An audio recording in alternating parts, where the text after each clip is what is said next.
Դորենտի խախտում չկա, իսկապես Դորենտի խախտում չկա, բայց կա բարոյական Պարոն Սալակյան, նկատի ունեմ նաև այն, որ Շիրակը, որը ամենաաղքատ մարզն է համարվում, անհամատեղելի է այսպիսի պարգևավճարների չափն ու այդպիսի աղքատությունը երկրում արտահայտել մարզում։ Որևէ տեղ չպետք է առանձնացնել հսկայակայում, կոնկրետ կա, փաստը կա, պարգևադրումները եւ դրա հետ կապված արդեն բազմաթիվ կարծիքներ են հնչել, եւ այդ կարծիքները հիմնականում շեշտադրում եղել նրա վրա, որ Դավրենտի սահմանը։ Պարոն Սալակյան, կառավարության կազմի կառուցվածքի 4 միլիոն դրամով էր պարգևատրել, շոկի ապրեցիք թե ոչ։ Շոկ ընդհանրապես ապրելու բան չունի, ինչի շոկ ապրել։ Դուք ես կառավարության աշխատանքից գոհ եք։ Այո։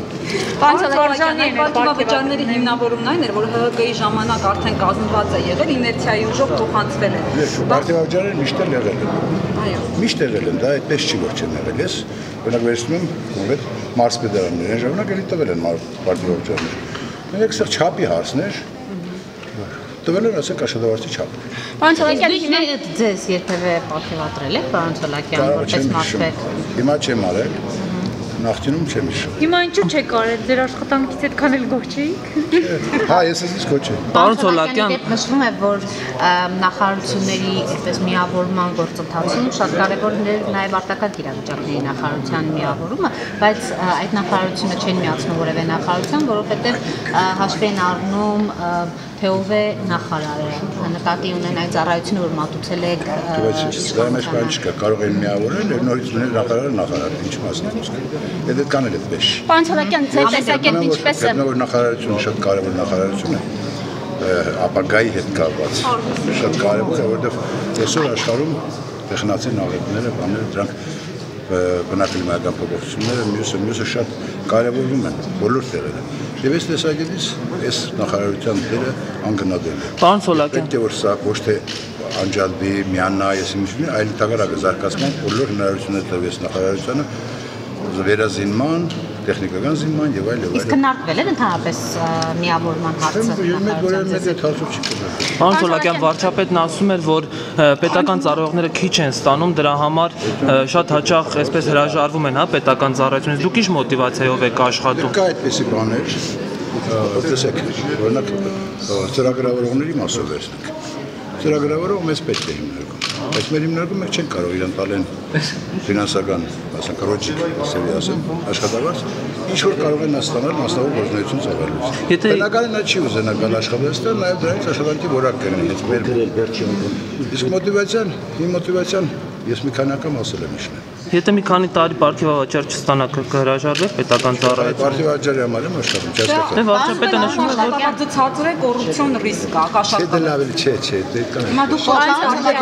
Իշքան մարդ են կան կարծիք, հիմա բոլորը մի հատ կարծիք ասում են, բոլորի կարծիքի մասին խոսում։ համակարծիք չեք վարչապետի հետ։ Ինչ է բանը։ Ես ասեցի համաձայն եմ, ասեցի, այո, կա այդպիսի բան։ Պարոն Սալակյան, Աշխատավարձը ցածր է, այո։ Բայց առաջնային չէ։ Բայց դա առաջնային չէ ձեզ աշխատավարձ։ Նայած որ բանի մասին ենք խոսում, մենք խոսում ենք մասնագետի մասին, թե խոսում ենք ընդհանրապես պետական ծառայողի մասին։ Պետական ծառայությունը ցույց բերում մարդը աշխատել է ժամանակի ընթացքում։ Հիմա այդ մարդը նաև առաջընթացի հույսեր ունի։ Եվ դրանով շարունակում է աշխատել, դա խնդրեմ չեմ տեսնում։ Պարոն Սալակյան, կառավարության կազմի կառուցվածքի մասին օրենքի փոփոխությունն է քննարկվում եւ նախկինում այսօրվա իշխանությունը նշում էր, որ ազգային անվտանգության ծառայությունը ոստիկանությունը վարչապետի ենթակայության տակ գտնվել արդեն սուպեր վարչապետության տարեր է։ Հիմա կարծես այլ տրամադրվածություններ կան։ Ձեր տեսակետն ինչպեսին է։ Հարցը շատ ծեզված հարց է։ Եվ այդ հարցի պատասխանը ես ասեմ ձեզ, տեսեք, հիմա կա ձև, որպեսզի հաշվետու լինեն բոլորը ազգային ժողովին։ Դա պարտադիր չէ, որ նախարարության կարգավիճակը լինի։ Հավանաբար դա քննարկման թեմա կդառնա ազգային ժողովում։ Բայց լինեն վարչապետի ենթակայության տակ կառավարության։ Ձեր տեսակետը ինչպեսին է։ Կարող են լինել վարչապետի ենթակայության տակ։ Դրանից բան չի փոխվի, եթե նրանք հաշվետու են դառնում ազգային ժողովի առաջ։ ինչու՞ չեք ուզում նախարարություն դառնա, պարոն Սալակյան։ Նախարարություն դառնալը դեռ դիքի խնդիրներ կա այստեղ, տեսեք։ Կարևոր, շատ կարևոր մի բան։ Նախարարությունը ապա քաղաքական կառույց պետք է։ Չէ, նախարարություն չէ, այն ծառայություն, որ հիմա կա, ոստիկանությունը կամ ազգային քաղաքական կառույց է։ Նախարարություն դառնալու դարձն նախարարը քաղաքական։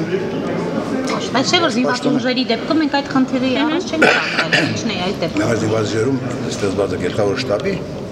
գաղափարը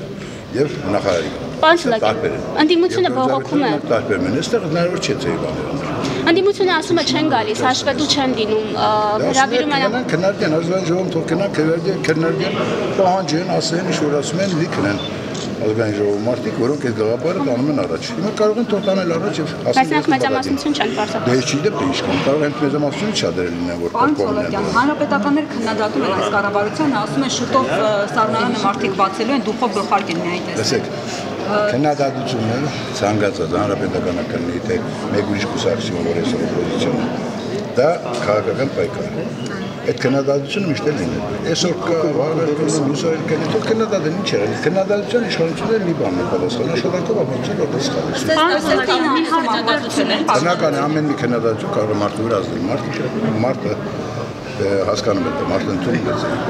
Անցոլացիաների չհանդիսելի չդաշտի հետ էլի գրանցել է այս 8-9 ամիսների աշխատանքում այս կառավարությունը։ Վերեք հաշվետվություն կազմենք, հաշվետվություն կազմենք։ Չեմ կարող հիմա ասել, թե ինչ կողմից սկսեմ տվել, բայց բավականին շատ է։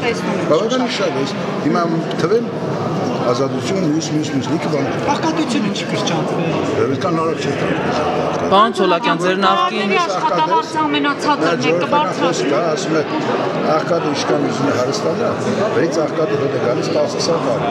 Հարուստ իշքան աղքատը, վրայից 20-30 տարի հարուստ հետ է գալիս։ Հիմա մեր վիճակն է դեղը, դա շարունակությունն է, ինչի մասն է։ Մի աղքատը մնում է շատ-շատ, վերենք ասեմ, թե չի արագ չփոխվեց։ Դժվար է։ Լիքը բաներ կա, դե արվի։ Բայց մարդիկ հույսեր են, չէ՞, կապում, ուզում են իրենց կյանքը լավանա։ Պարոն Սոլակյան, ձեր ոլորտում աշխատավարձների բարձրացման հարց կա, հաշվի առնելով, որ ամենացածր աշխատավարձը երևս փոխարինվում։ Ճիշտ շատ կարևոր հարց է դա եւ